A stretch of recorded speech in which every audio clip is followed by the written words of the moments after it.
Salut les amis et bienvenue sur votre plateforme. On est en train d'aller vers l'éveil de l'immunité de Mohamed Bazoum. C'est qui Bazoum? Pour ceux qui ne connaissent pas, nous sommes au Niger. Bazoum, c'est l'ancien président du Niger. Bazoum, c'est monsieur qui était en train de vendre ce pays-là, qui voulait que la France récupère tout le Niger, qui avait accepté d'introduire comme mode de division ou d'installation permanente de la France au Niger l'insécurité voulue. Ouais, c'est un peu cela après Mohamedou Oussoufou, Bazoum est arrivé, donc c'était dans ces mêmes lignées, parce que Mohamedou Oussoufou aussi, c'était pas quelqu'un de bien pour le Niger, c'est quelqu'un qui a encouragé l'insécurité, qui a encouragé beaucoup de choses aujourd'hui que les Nigériennes et les Nigériennes sont en train de dénoncer, les amis. Bazoum est au palais présidentiel. On lui a laissé dans un appartement. J'aime pas dire qu'il a été séquestré. Non, personne l'a séquestré. Parce que notre lexique ne doit pas être le lexique des Occidentaux. C'est parce que c'est comme ça qu'ils veulent nous imposer les façons de voir les choses et nous imposer les analyses et autres. Non, Bazoum n'a pas été kidnappé, Bazoum n'a pas été séquestré, Bazoum est au palais présidentiel. Pour la sécurité du pays, ce monsieur est tellement dangereux qu'on doit l'encadrer, on lui laisse, il y a la lumière. Quand il y a le délestage, il y a le délestage pour lui aussi. Donc, si les gens décident de couper la lumière, comme le Nigeria avait fait, de temps en temps, il y aura les délestages chez lui aussi. Donc, ce n'est pas qu'il y a des délestages partout et après, lui, il ne subit pas cela. Donc, c'est un peu cela.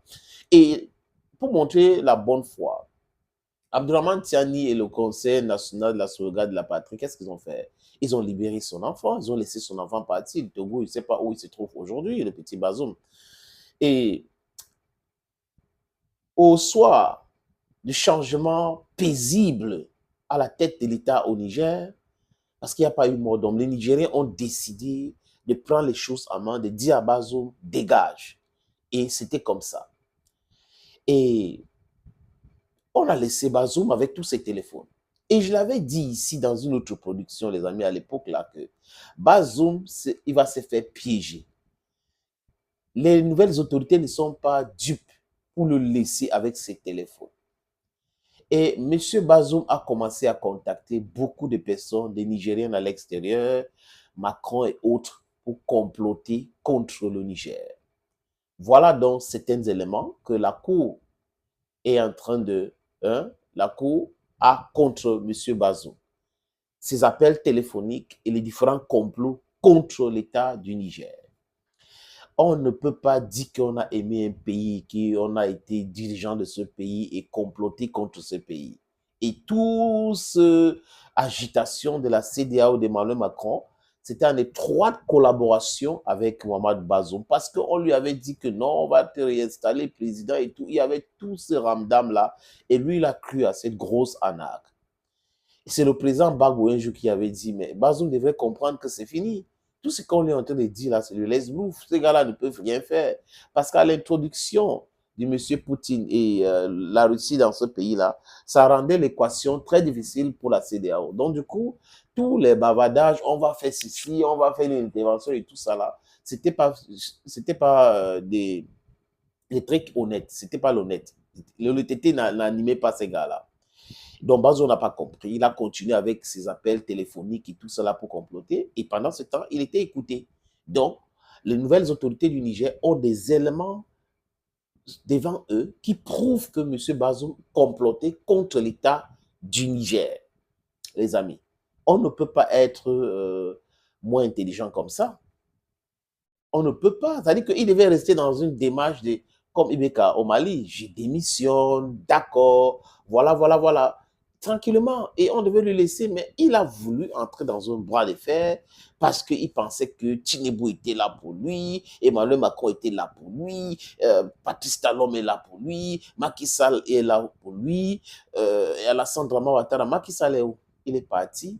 C'est lui-là qui a piégé Bachirou Diomaye Faye avec ses histoires d'impôts, l'augmentation du personnel de l'État, l'augmentation des salaires qui ne respectent rien c'est-à-dire que pas des indices économiques. Vous avez Ouattara qui va certainement partir, qui est en train de manigancer les choses aujourd'hui. Vous avez Tinubu qui a mal, qui, ça ne va pas avec lui au Nigeria. Vous avez Patrice Talon qui fait son meilleur coup par tous les jours. Donc, voilà donc Bazoum qui a compté sur ces gens-là. Et atteint à la sûreté de l'État. C'est de ça qu'il est question. Donc, atteint à la sûreté de l'État. Et l'apologie du terrorisme. Voilà certains éléments qui sont retenus contre M. Mohamedou Bazoum. Hein.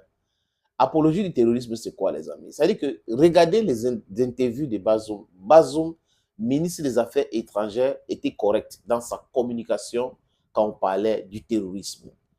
Il était contre le MNLA parce qu'il sait ce que Issoufou et eux ont fait avec la France pour déstabiliser le Mali qui n'a pas de frontières avec la Libye et qu'on a fait descendre, oui, les gens sont descendus de la Libye en passant par le Niger pour aller déstabiliser le Mali, dont les Touaregs, euh, euh, comment on appelle ça, libyens, ont été recrutés pour ce travail-là. Voilà exactement ce que ces gars-là ont fait.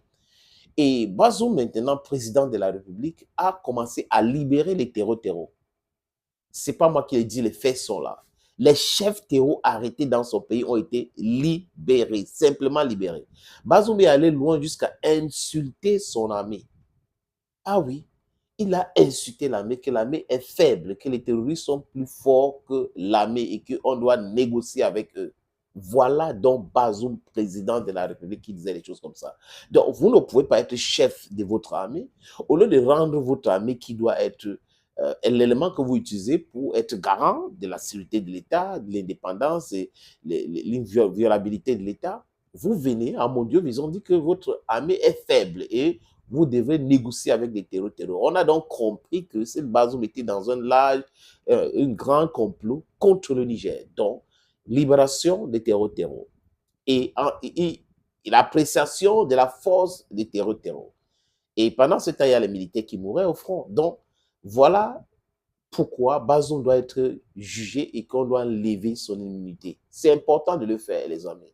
Donc, les faits de corruption aussi, des grosses billets de banques et tout ça là qu'on a retrouvé chez Bazoum. Donc, il y a beaucoup d'éléments que la justice du Niger aujourd'hui a contre Mohamed Bazoum, et que c'est en train de les pousser à vouloir enlever l'immunité. Il faut dire que ces avocats sont en train de se plaindre qu'ils n'ont pas accès réellement à ces dossiers. Je pense qu'il faut les permettre d'avoir l'accès à ces dossiers-là. Mais les amis, la justice au Niger doit frapper et frapper fort pour que ça passe le message à tous les autres qui vont essayer de vouloir déstabiliser les pays juste parce que l'Occident, juste parce qu'ils ont l'onction, disons ça comme ça, de l'Occident. Si vous êtes africain, vous devrez savoir que la protection de l'Afrique et la protection de l'intérêt de l'Afrique doit passer avant toute chose, les amis. Donc, put that in your head. Welcome to Niger, where justice is doing its best to judge this criminal. Thank you, friends. Thank you for always watching videos on this platform. If you have time, please subscribe. Thank you again, and bye-bye for now.